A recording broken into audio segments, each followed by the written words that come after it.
অহংকার মিশে যাবে মাটিতে, ছাই হয়ে যাবে শরীর। আজ যে রাজা, কাল সে ফকির। পুরো খেলাটাই সময়ের খেলা। হাজবেন্ডের সংসার ভালো লাগছে না, হাজবেন্ডের ব্যবহার ভালো লাগছে না, একবার ডিভোর্স দিয়ে বেরিয়ে দেখুন। পৃথিবীতে এক মুঠো ভাতের দাম কত। আপনার স্থানে যখন অন্য কেউ চলে আসবে না, তখন আপনাকে সেই স্থান থেকে বিয়োগ করে দেওয়া হবে, হয়তো কৌশলে, নয়তো অজুহাতে। কেউ ভালোবাসুক বা না বাসুক, কেউ আপন হোক বা না হোক, অন্তত এমন একজন মানুষ থাকুক যে আমার কণ্ঠস্বর শুনেই বুঝতে পারবে আমি ভালো নেই।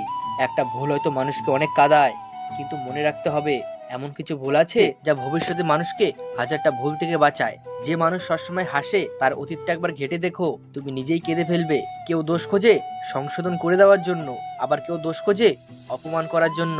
আমি মানুষকে খুব কাছ থেকে দেখেছি, মানুষ আসলে দূর থেকেই বেশি সুন্দর।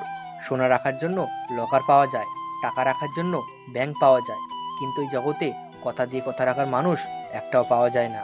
খারাপ থাকি, অসুবিধা নেই, কিন্তু খারাপ হোক তা কখনোই চাইবো না। টাকা খুব ছোট্ট একটা শব্দ, অথচ ছোট্ট শব্দটার এতটা প্রভাব বেশি যে এর অভাব হলে দেখা দেয় হাহাকার, আর বেশি হলে বেড়ে যায় অহংকার। মানুষ দুটো ক্ষেত্রে খুবই অসহায়। সে দুঃখকে বিক্রি করতে পারে না, আর সুখকে কিনতে পারে না। জিন্দা থাকলে মানুষ নিন্দা করবে, তুমি একবার লাশ হয়ে দেখো, লাশের প্রশংসা তো শত্রুরাও করবে। পৃথিবীতে সব মানুষেরই হৃদয়ে কষ্ট থাকে, ব্যথা থাকে, শুধু প্রকাশ করার ধরনটা আলাদা। কিছু কিছু সময়ে মুখ বন্ধ রেখে মাথা নত করে নিতে হয়। এর অর্থ তুমি পরাজিত নয়, এর অর্থ তুমি পরিণীত। জীবনে চলার পথে অনেকেই কষ্ট দেবে, অনেকেই বেইমানি করবে, অনেকেই বিশ্বাসঘাতকতা করবে, অনেকেই ভালোবাসার নামে অভিনয় করবে, অনেকেই বন্ধুত্বর হাত বাড়িয়ে তোমাকে ব্যবহার করবে। তবে তুমি জীবনে সবকিছু ইগনোর করে সামনে এগিয়ে চলো, সবাই তোমার পিছনে পড়ে থাকবে।